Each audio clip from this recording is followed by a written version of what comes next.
A mighty powerful spacewalk outside the space station, a look at the space station's next crew, and updates on our Artemis program. A few of the stories to tell you about this week at NASA. On July 1st, our Chris Cassidy and Bob Behnken were outside the International Space Station for their second spacewalk in less than a week. You have control of the battery? I do. I'm in a good spot. The pair continued upgrading power systems on the station, replacing aging nickel-hydrogen batteries with new lithium-ion batteries. The battery upgrades are expected to continue on future spacewalks, with target dates and times to be announced once mission planners assess the scope of the remaining work to be done. You really feel it when you arrive at the space station and see this hardware and see these modules put together and flying in space. It's one of the most incredible engineering achievements I think that humanity has done. NASA astronaut Kate Rubins discussed her upcoming second mission to the space station during a July 1st press conference at our Johnson Space Center in Houston.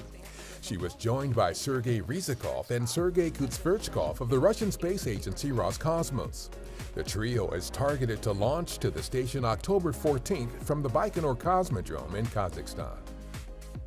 NASA is working with contractor Northrop Grumman on building Space Launch System solid rocket boosters to support as many as 6 additional flights for a total of up to 9.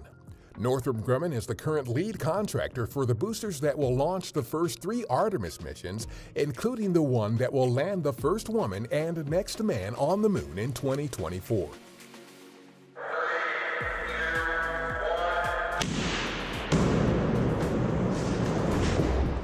We've wrapped up testing on the Orion structural test article, a twin copy of the spacecraft needed to verify Orion is ready for Artemis 1. The testing, which began in early 2017, was designed to thoroughly evaluate Orion's ability to withstand the stresses of launch, climb to orbit, harsh conditions of deep space transit, and return to Earth.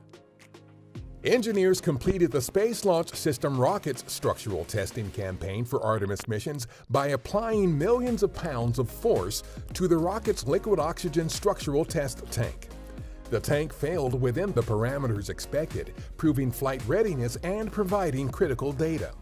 The SLS rocket, Orion spacecraft, Gateway, and Human Landing System are part of NASA's backbone for Artemis, our next step in human space exploration. That's what's up this week at NASA. For more on these and other stories, follow us on the web at nasa.gov/twan.